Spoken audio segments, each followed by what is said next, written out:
Hello students, welcome to step up academy. मैं अंजलि सिंह कुशवाहा और मैं हूं आपकी बायोलॉजी ट्यूटर। आज हम स्टार्ट करेंगे क्लास 12 के चैप्टर नंबर 8, जो कि क्या है, माइक्रोब्स इन ह्यूमन वेलफेयर। मतलब कि ह्यूमन हेल्थ एंड डिजीज में माइक्रोब्स की एक बहुत ही गंदी सी इमेज बन गई थी हमारे सभी के ब्रेन में।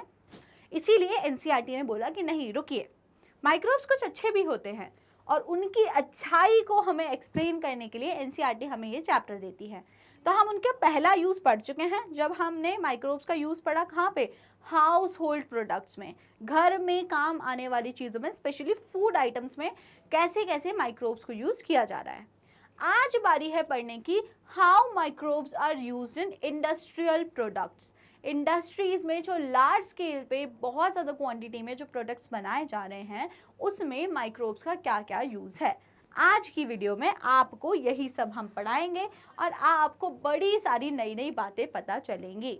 तो पहली चीज़ माइक्रोब्स का जो यूज़ है वो है in the production of beverages, antibiotics etcetera. तो अगर हम इंडस्ट्रियल स्केल पे बात करें तो इंडस्ट्रियल स्केल का क्या मतलब होता है। इंडस्ट्रियल स्केल का मतलब होता है बहुत ही बड़े लेवल पे, ज़्यादा क्वांटिटी में। अगर हम जैसे घर के लिए कुछ दही बना रहे हैं, कुछ भी कर रहे हैं हाउस होल्ड, तो आप थोड़ा सा बनाओगे ना।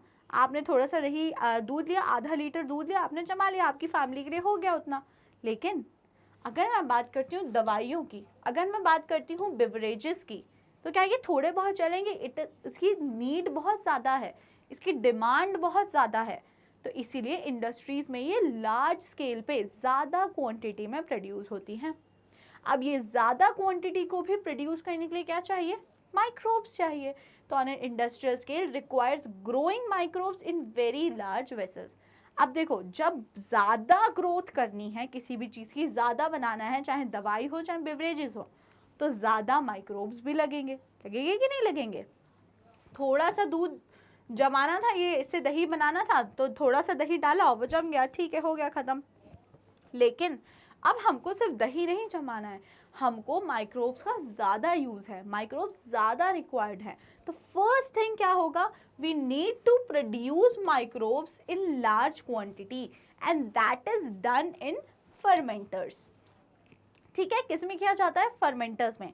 जो नेक्स्ट यूनिट है दैट इज बायोटेक्नोलॉजी आपके सिलेबस में, उसमें आपको फर्मेंटर्स का कंसेप्ट बहुत ही अच्छे से समझ में आ जाएगा, क्योंकि that chapter separately explain the what all this fermenters are.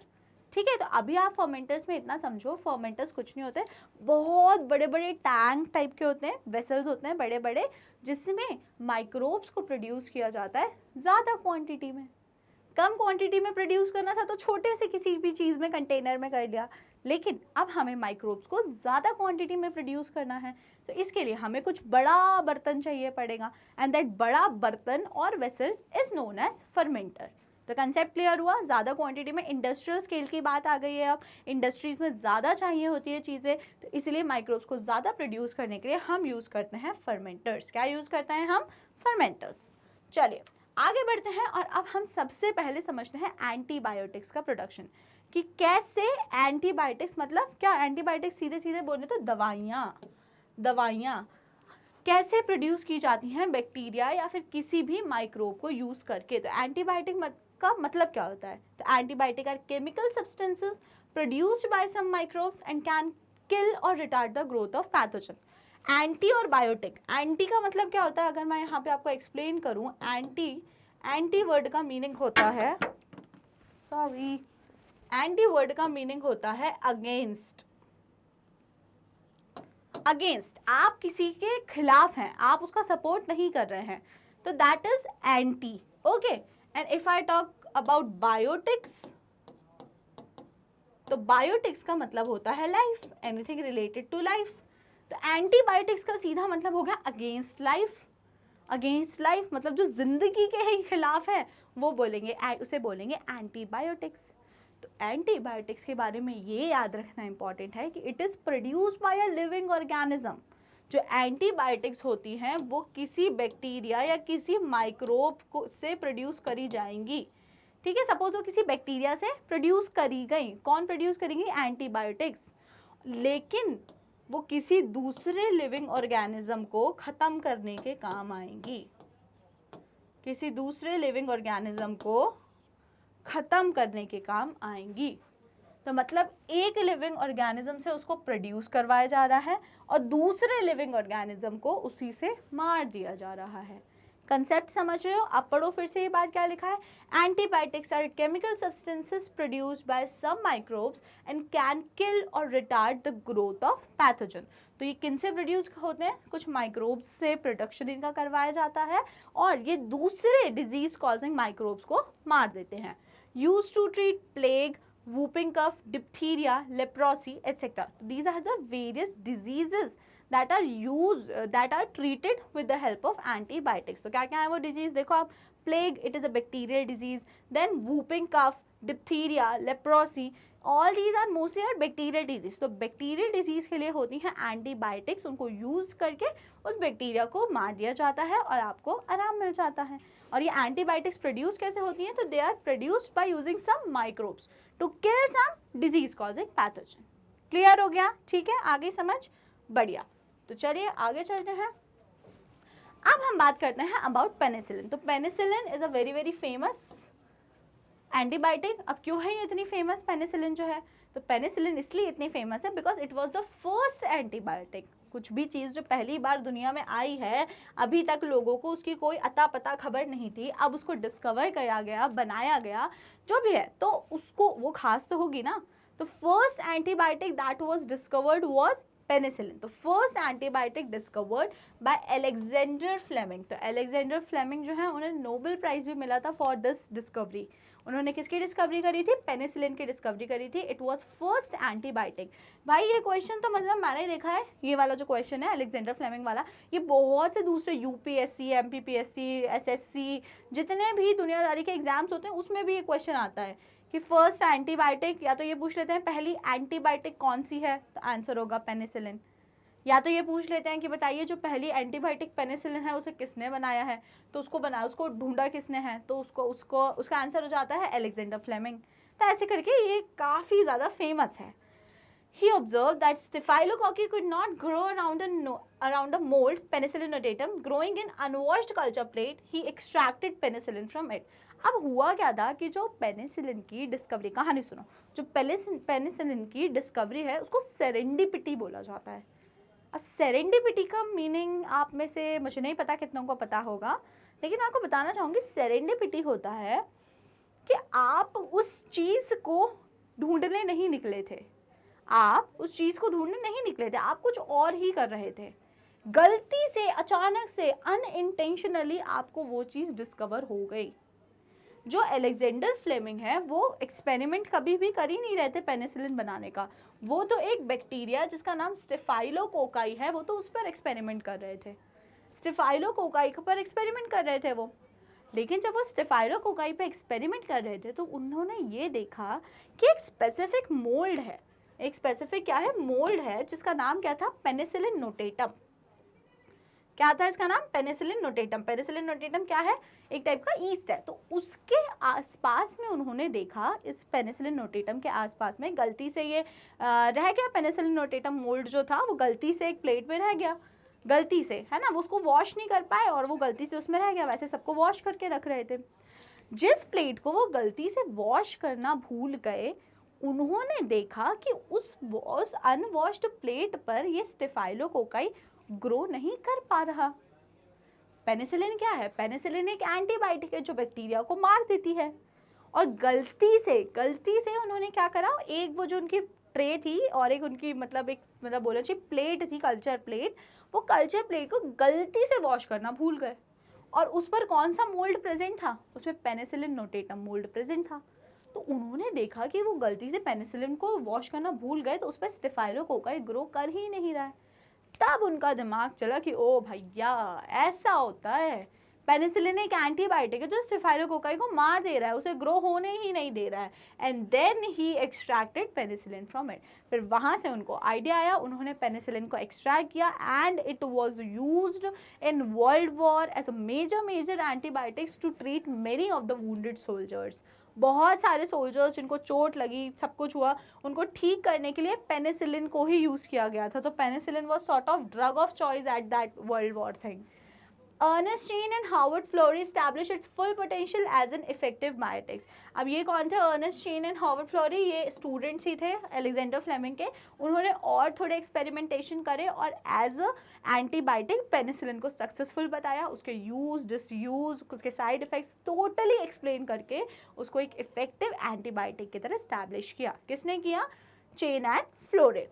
Fleming, Chain and Florey. अब तीनों को, ऐसा नहीं कि सरकार ने वो करा, डिस्क्रिमिनेशन करा और ऐसे भेदभाव करते हुए फ्लेमिंग जी को दे देंगे नोबेल प्राइज क्योंकि उन्हें ढूंढा, बाकी दोनों को नहीं देंगे, तो ऐसा कुछ भी नहीं हुआ। फ्लेमिंग, चेन एंड फ्लोरी तीनों लोगों को ही अवार्ड मिला नोबेल प्राइज इन ईयर 1945। और उनकी डिस्कवरी क्या थी? Their discovery was penicillin, discovery of penicillin. Penicillin was first antibiotic. तो फ्लेमिंग ने डिस्कवर करी थी, चेन एंड फ्लोरे ने उसको एस्टैब्लिश किया था its full potential as a antibiotic, कि वो बहुत अच्छी है, कौन कौन से डिजीज में इफेक्टिव है, किस में इफेक्टिव नहीं है। अगर आप कोई ड्रग को एक्सप्लेन कर रहे हो तो आपको फिर ड्रग के बारे में सब कुछ बताना पड़ता है कि उसका मैकेनिज्म ऑफ एक्शन क्या है, कहाँ से एक्सट्रैक्ट होगा, वो कब कब मना है, कॉन्ट्रा इंडिकेटेड है किन किन केसेस में, उसके साइड इफेक्ट क्या है, उसके एडवर्स इफेक्ट क्या है, ये सारी बातें आपको उस ड्रग से रिलेटेड एक्सप्लेन करना पड़ता है। फिर वो जाके अप्रूव होता है, उस ड्रग को लाइसेंस मिलता है कि भाई हाँ ठीक है, फिर उसकी टेस्टिंग की जाती है। इतने सारे प्रोसीजर्स के बाद अगर वो लगता है कि हाँ चलो ये ठीक ड्रग है, इसको मार्केट में लाया जाता है, तब जाके वो ड्रग मार्केट में होता है। फिर डॉक्टर्स को रिकमेंड करते हैं, आप उसे खरीदते हैं, खाते हैं और ठीक हो जाते हैं। समझ आ गई कहानी? ठीक है, तो बस यहाँ पे नोबेल प्राइज मिल चुका है इन लोगों को for the discovery of penicillin. Okay, समझ आया? अच्छा, बिवरेजेस का जो कंसेप्ट है मैं आपको समझा दूं। बिवरेजेस में क्या होता है? बिवरेजेस में आप समझो, माइक्रोब्स को यूज किया जाता है फॉर डिस्टिलेशन। डिस्टिलेशन की प्रोसेस होती है, तो आप ध्यान रखिए जो आपके पास वेरियस टाइप ऑफ बिवरेजेस होती हैं, उसमें से wine and beer, wine and beer को बनाया जाता है विदाउट डिस्टिलेशन। किस किस को? Wine and beer. बनते कैसे हैं आपको पता है? जो हमारा माल्ट होता है या ग्रेप का जो ग्रेप्स होते हैं उनको फर्मेंट करके बिवरेजेस बनाई जाती हैं। क्या यूज़ किया जाता है? ईस्ट को यूज़ करके उसको फर्मेंट किया जाता है। अब इसमें बस इतना ध्यान रखना है आपको, विथ डिस्टिलेशन कौन बनती है और विदाउट डिस्टिलेशन कौन बनती है। तो विथ डिस्टिलेशन जो बनती है, विथ डिस्टिलेशन, उसमें क्या क्या आ जाता है? उसमें आ जाता है विस्की, रम एंड वोडका। और अगर हम बात करते हैं जो विदाउट डिस्टिलेशन बनती हैं, उसमें मेनली आ जाती हैं वाइन एंड बियर। इतनी सी बहुत ही छोटे से कंसेप्ट है, एनसीईआरटी में कॉर्नर में एक्सप्लेन है, तो वो चीज़ें आपको याद रखनी है। बाकी you have need to learn everything about the antibiotics. Now, in case of industrial uses, let's move our discussion towards chemical enzymes and other bioactive molecules. तो आपने देखा कि भाई माइक्रोब्स में बहुत सारी चीज़ों में यूज़ हो सकते हैं। आपने बिवरेजेस बना ली और आपने एंटीबायोटिक्स बना ली। अब हम देखते हैं कि माइक्रोब्स को और कहाँ कहाँ यूज़ कर सकते हैं। तो देयर आर मेनी केमिकल्स जिनको माइक्रोब्स को यूज़ करके बनाया जाता है। Then there are many enzymes and also some bioactive molecules. तो let's learn each of them in detail. सबसे पहले बात कर लेते हैं ऑर्गेनिक एसिड्स। अगर हम केमिकल्स की बात कर रहे हैं तो केमिकल्स में हम सबसे पहले बात करते हैं ऑर्गेनिक एसिड्स। तो ऑर्गेनिक एसिड में एसिड प्रोड्यूसर माइक्रोब्स इंक्लूड। अब सुनो, माइक्रोब ही एसिड का प्रोडक्शन कर रहा है। जैसे ये टेबल बहुत इंपॉर्टेंट है याद करना। जैसे कि एस्परजिलस नाइगर एक फंजाई है, फंगस है, तो वो प्रोड्यूस करती है सिट्रिक एसिड। कौन सा एसिड? Citric acid. आप मार्केट में जाओ, आप बोलो सिट्रिक एसिड चाहिए, बहुत छोटी सी बॉटल आती है, वो आपको यूं करके दे देंगे। अब उसको मार्केट में इतनी सी बॉटल में पैक करके दे तो दिया, बट बॉटल के अंदर वो आया कैसे, बनाया कैसे उस सिट्रिक एसिड को? तो वो सिट्रिक एसिड को बनाने के लिए एक फंगस का यूज किया जाता है जिसका नाम होता है एस्परजिलस नाइगर। क्या नाम होता है? Aspergillus Niger. सेकेंड आप देखो acetic acid, it is also organic acid. Organic acid का क्या मतलब है? ऑर्गेनिक एसिड का सीधा मतलब है कार्बन हाइड्रोजन का एसिड, कार्बन हाइड्रोजन ऑक्सीजन का एसिड। कार्बन उसमें मेन होगा, तो कार्बन और उसके प्रोडक्ट्स को ही ऑर्गेनिक बोलते हैं भाई। तो अब यहाँ पे आप देखो चारों एसिड ऑर्गेनिक एसिड है। तो citric acid is produced by a fungus naming Aspergillus Niger. Acetic acid is produced by Acetobacter एसिटी, bacteria. Butyric acid is produced by clostridium butylicum and lastly lactic acid is produced by lactobacillus. तो ये तो याद ही होगा, अभी पढ़ के आए थे कर्ड वर्ड में, दही बनाया था हमने। तो लैक्टिक एसिड तो आपको याद होगा कि it is produced by lactobacillus. बाकी ये तीन जो हैं वो आपको याद रखने हैं, citric acid, butyric acid and acetic acid. तो याद हो गया ऑर्गेनिक एसिड्स। तो केमिकल्स में हमने सबसे पढ़े organic acids which are produced by some fungus and some bacteria. Fungus कौन सी? एस्परजिलस नाइगर, जो प्रोड्यूस करती है सिट्रिक एसिड। चलिए याद हो गया, शाबाश। सेकेंड हम बात कर लेते हैं एल्कोहल, जो अभी मैंने आपको समझाया था। तो alcohol is also produced by what? East. East को यूज करते हैं, मैंने आपको बताया था ईस्ट का नाम होता है सैक्रोमाइसिस सर्विएसी। तो ईस्ट को यूज करके माल्ट को या फिर ग्रेप जूस को, fruit juices, mix fruit juices ले लेते हैं, मेनली ग्रेप जूसेस ले लेते हैं या फिर माल्ट ले लेते हैं, उसको फर्मेंट किया जाता है बाय यूजिंग ईस्ट और सैक्रोमाइसिस सर्विएसी, और फिर उससे प्रोड्यूस की जाती है इथेनॉल। तो जो भी एल्कोहल जो कंज्यूम की जाती है दैट इज इथेनॉल। अगर कोई मीथेनॉल पी लेता है तो मीथेनॉल इज पॉइजनस।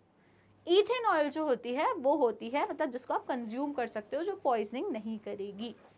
समझ आ गई बात? तो पहले तो हो गए ऑर्गेनिक एसिड्स, सेकेंड हो गए हमारे एल्कोहल। अब हम तीसरी बात करते हैं एंजाइम्स। तो एंजाइम्स जो हैं, अब बहुत सारे माइक्रोब्स को यूज करके एंजाइम्स बनाए जा रहे हैं। एंजाइम्स बहुत सारे काम आ रहे हैं, जैसे कि अगर हम बात करते हैं नंबर 1 लाइपेजेस, लास्ट में एजेस आ गया तो मतलब कि वो एंजाइम है। लाइपेजेस की अगर हम बात करें तो काय में यूज होते हैं? They are used in detergent formulation. Detergent में आपने देखा है, आपने तो यूज किया है सभी ने कभी ना कभी at some point of their life, detergent use करते हैं कपड़े धोने में। ये जो लाइपेज है क्या करते हैं? They are help to remove oily stains from laundry, that is why these lipases are mixed in detergents. तो कभी भी शर्ट पे किसी पे अगर ऑयल स्टेन आ जाता है तो आप उसे क्या करते हैं? आप उसे डिटर्जेंट में सोक करके रख देते हैं। डिटर्जेंट में प्रेजेंट होता है लाइपेज, वो उस ऑयल स्टेन पे एक्शन करता है और उस ऑयल स्टेन को रिमूव कर देता है। This is the entire mechanism. तो these lipases are also produced by microbes. दूसरी हम बात करते हैं पेक्टिनेजेस एंड प्रोटीएजेस। तो पेक्टिनेजेस एंड प्रोटीएजेस की बात करने से पहले मैं आपको एक चीज पूछूंगी, आप लोगों ने कभी ऐसे बिल्कुल फ्रूट शॉप जो रहती है ना, फ्रूट शॉप, वहां पे वो जो जूसर एक रखा होता है उससे जो जूस निकालते हैं वो वाला फ्रूट जूस पिया है? कितने लोग हाँ बोलेंगे? आई डोंट नो, बहुत ही कम परसेंटेज होता है जो असली फलों का जूस पीते हैं, नहीं तो आधे तो वही वो real fruit juice, yellow fruit juice वही पी के जिंदा है। अगर आप कभी भी असली फ्रूट्स का जूस पीते हो, जैसे कि बिल्कुल अभी अभी ताज़ा ताज़ा पाइनएप्पल था उससे उन्होंने आपको जूस निकाल के दिया, या फिर ऑरेंज जूस दिया, या फिर मौसमी काफ़ी फेमस है, तो इनके जूस आप पीते हो कभी भी, तो आप देखो जब भी आप ऐसे ग्लास लोगे आप उसको ऐसे करके पकड़ के देखो, उसमें कुछ भी ऐसे मूव करते हुए दिखेगा, और वो हमेशा इतना क्रिस्टल क्लियर नहीं दिखेगा आपको, क्लियर नहीं दिखता वो जूस। उसमें कुछ कुछ ऐसे डेब्रिस टाइप के, आपको डेब्रिस तो नहीं बोलना चाहिए बट कुछ भी धागे, रेशे, ये फाइबर्स टाइप के आपको उसमें फ्लोट करते हुए दिखेंगे, क्लियर नहीं रहता। समझ आया? अब दूसरी तरफ आप ले लो रियल, ये जो हमारा आता है रियल फ्रूट जूस और येलो फ्रूट जूस, इसको आप ऐसे करके पकड़ के देखो तो आपको एकदम क्लियर दिखेगा, उसमें कोई भी फाइबर्स आपको फ्लोट करते हुए नहीं दिखेंगे। तो ये जो फ्रूट जूसेस की क्लियरिंग की जाती है कि उसमें कोई भी फाइबर्स वगैरह रिमेनिंग ना रह जाएं और वो क्लियर दिखे, उसके लिए एंजाइम्स जो यूज होते हैं they are pectinases and proteases.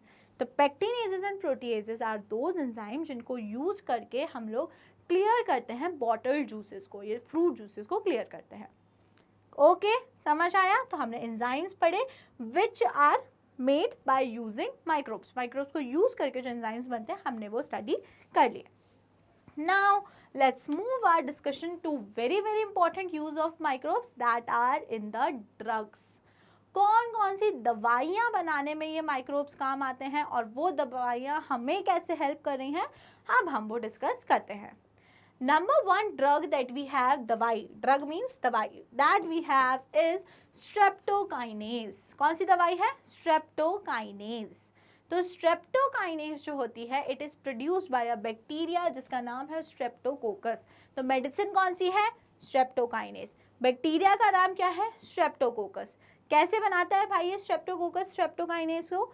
कुछ नहीं होता है, बनाने का मैकेनिज्म आपको नहीं पढ़ना है, आपको ये पढ़ना है कि इस स्ट्रेप्टोकाइनेस का काम क्या है।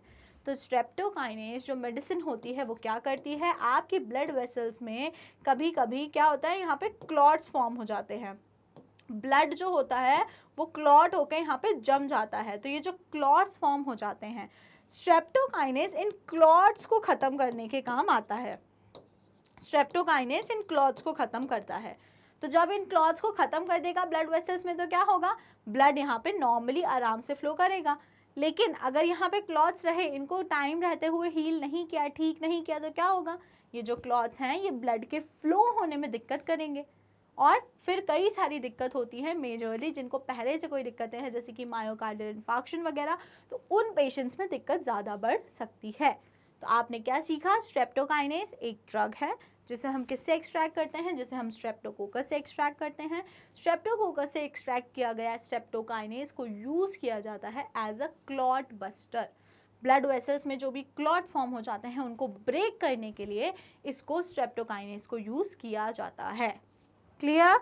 ओके, नाउ आपको समझ में आया अबाउट स्ट्रेप्टोकाइनेस। तो let's move our discussion to a second drug that is cyclosporin A. Cyclosporin A जो होता है उसे एक फंगस प्रोड्यूस करती है that is Trichoderma polysporum. Trichoderma polysporum को यूज करके बनाया जाता है कौन सा ड्रग, साइक्लोस्पोरिन ए। समझ में आ गया? अब इसका यूज वेरी वेरी इंपॉर्टेंट, आपको हमने ह्यूमन हेल्थ एंड डिजीज में पढ़ाया था ऑर्गन ट्रांसप्लांटेशन। जब आपने हम क्या पढ़ा था कि जो हमारी सेल मीडिएटेड इम्यूनिटी होती है, अगर हम कोई नया ऑर्गन अपनी बॉडी में लेके आए, क्योंकि हमारी बॉडी शाणी है, उसे पता होता है बॉडी अपना पराया करती है, ये मेरा, ये तेरा, ये मेरा है, ये मेरा नहीं है, बॉडी बहुत ज़्यादा अपना पराया करती है। अगर हम किसी और का ऑर्गन अपनी बॉडी में फिट करने की कोशिश कर रहे हैं, ऑर्गन ट्रांसप्लांटेशन करवा रहे हैं, हमारी बॉडी की इम्यूनिटी को बर्दाश्त ही नहीं हो रहा है, वो कह रही नहीं, ये मेरा ऑर्गन नहीं है, मैं इसे एक्सेप्ट नहीं कर सकती, निकल जाओ मेरे घर से, तो बॉडी उसको क्या कर देती है, रिजेक्ट कर देती है। अब बेचारे किसी की किडनी खराब हो गई, ठीक है, दोनों किडनी खराब हो गई उसकी, तो मतलब उसको किडनी की ज़रूरत है ना, हमने किसी की लाके किडनी उसको लगाई, मान लो उसके बेटे की किडनी उनको लगा दी, अब उनकी बॉडी के नाटक खत्म नहीं हो रहे कि नहीं लगेंगे, नहीं एक्सेप्ट करेंगे किडनी। तो ऐसे केसेस में ऑर्गन ट्रांसप्लांट किसी भी पेशेंट का होता है ताकि ऑर्गन या ग्राफ्ट रिजेक्ट ना हो, इम्यून सिस्टम उसको रिजेक्ट ना कर दे। उस टाइम पे मेडिसिन दी जाती हैं जिन्हें बोला जाता है इम्यूनो सप्रेसिव एजेंट। क्या बोला जाता है? Immuno suppressive agent, immune system को दबा के रखने वाले एजेंट। ऐसी दवाइयाँ दी जाती हैं, कब दी जाती हैं? During organ transplantation. जब भी ऑर्गन ट्रांसप्लांटेशन किया जाता है तो ये वाली दवाइयाँ दी जाती हैं। क्लियर हो रहा है? क्यों दी जा रही है?